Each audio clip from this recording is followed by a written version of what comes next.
Bonsoir, chers amis de l'épouvante. Ce soir, je vais vous parler d'une créature mi-homme, mi-bouc, venue du fin fond de l'État du Maryland, aux États-Unis. Cette chose serait assoiffée de sang. Souvent vu armé d'une hache, il serait coupable de plusieurs massacres sanglants et adorerait s'en prendre aux chiens. Hantant les forêts du coin, il serait parfois possible d'entendre son cri terrifiant. Nous n'en avons vraiment pas terminé avec les créatures étranges, car après le Dogman, voici venu le Goatman. Bienvenue dans cette nouvelle séance de minuit.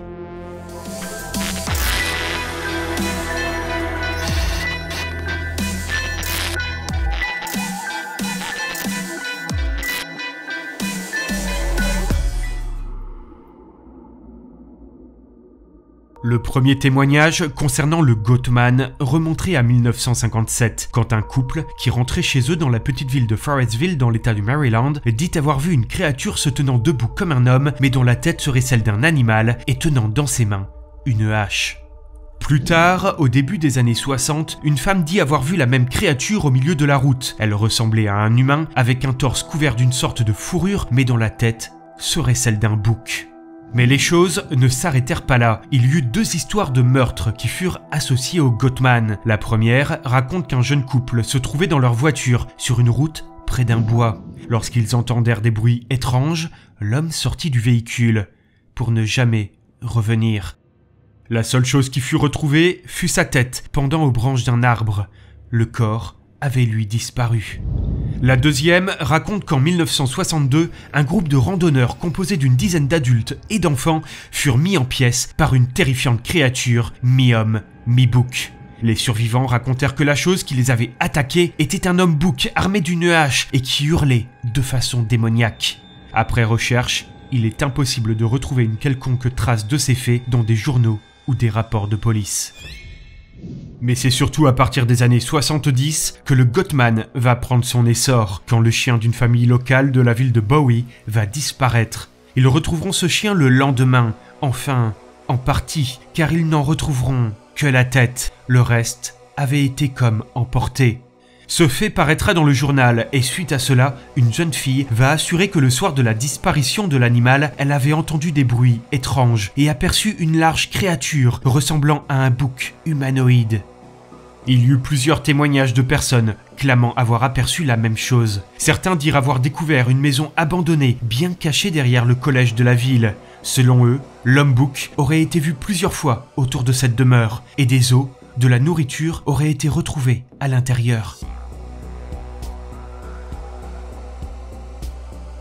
Pour certains, la créature se cacherait près d'un pont, et celui qui aurait assez de courage pour rester dessous pendant la nuit pourrait entendre son cri effrayant, et parfois même le voir. D'autres témoins affirment l'avoir vu rôder aux alentours d'un ancien hôpital abandonné.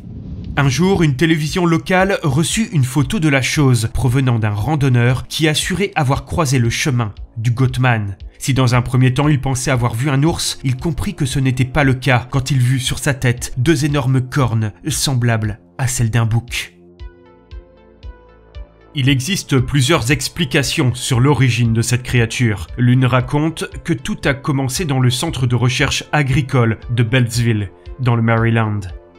Un scientifique y aurait effectué d'étranges expériences et serait arrivé à créer un hybride mélangeant l'ADN d'un bouc et d'un homme. La chose se serait alors échappée et aurait trouvé refuge dans les bois, ressortant uniquement pour se nourrir, commettant au passage de terribles massacres. Selon une autre source, ce serait le scientifique lui-même qui, après s'être injecté un sérum qu'il avait concocté, aurait muté en un terrible monstre assoiffé de sang. Un vieil ermite aurait également été tenu pour responsable. Il aurait été plusieurs fois vu se promenant le long des voies de chemin de fer de la ville, tenant à la main une hache. Mais pour d'autres, la vérité viendrait d'ailleurs, et le Goatman ne serait rien d'autre qu'un démon qui serait apparu suite à des rituels sataniques qui auraient pu avoir lieu dans les environs, créant une porte qui se serait ouverte entre deux mondes, laissant passer la créature. Le fait le plus étrange est que les Amérindiens natifs de cette région parlaient déjà d'une telle chose vivant dans les environs. Selon eux, les forêts seraient habitées par une créature capable de changer de forme et de prendre l'apparence de n'importe quel animal. Chers amis de l'épouvante, Attention à vous la prochaine fois que vous entendrez le terrifiant cri du Gothman, car qui sait quel sort il vous réservera. En attendant, je vous dis à très bientôt pour une prochaine séance de minuit.